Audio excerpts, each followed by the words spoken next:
ईसरा दहिना भेल ललना है दुष्ट मरय हिया हारी के मित्र घर सोहर ललना है दुष्ट मरय हिया हारी के मित्र घर सोहर जगने रामा जन्म लेला ईसरा दहिना भेल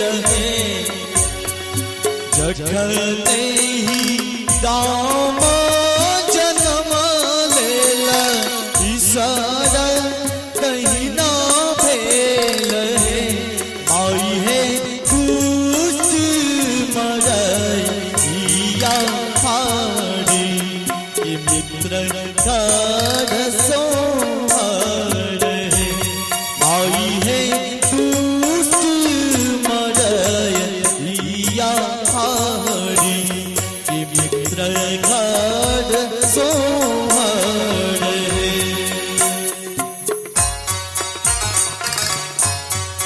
वाह वाह क्या बात है।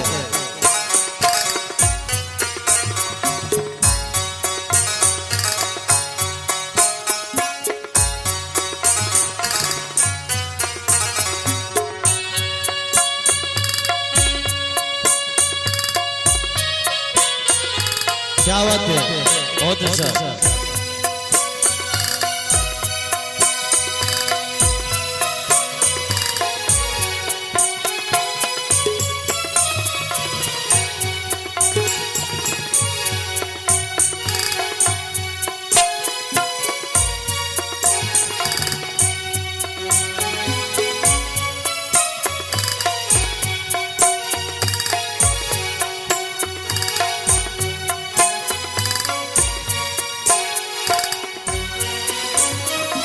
कथी पैसे कुशल्या नहेली किए दीप देरानी है कथी पैसे कुशल्या नहेली किए दीप देरानी है आई है कौन व्रत के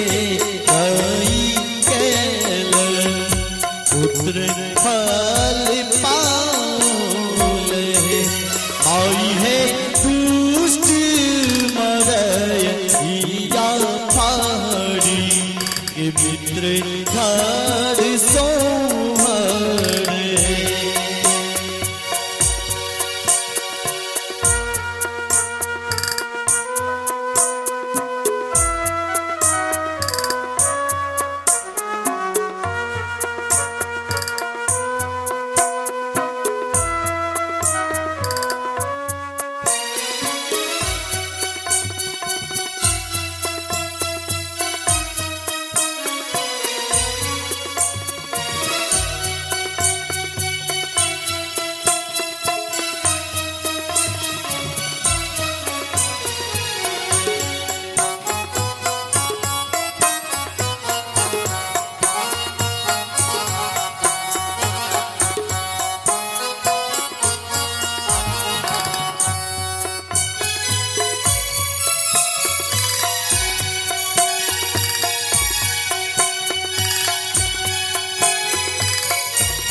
गंगा पैसे कुशल्या नहेली तुलसी दीपा देलानी है गंगा पैसे कुशल्या नहेली तुलसी दीपा देलानी है आई है प्रातः कलनी दीना के पुत्र फल पाले आई है प्रातः कलन दीनानाथ के पुत्र फल जखने ही राम जन्म भेल ईश्वर दहिना भेल है।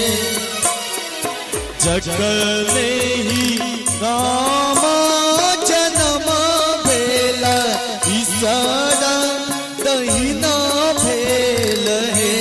ललना है दुष्ट मरैया फारी के मित्र खाद सोहार है। आई है दुष्ट मरैया फारी के मित्र खाद सोहार है। आई है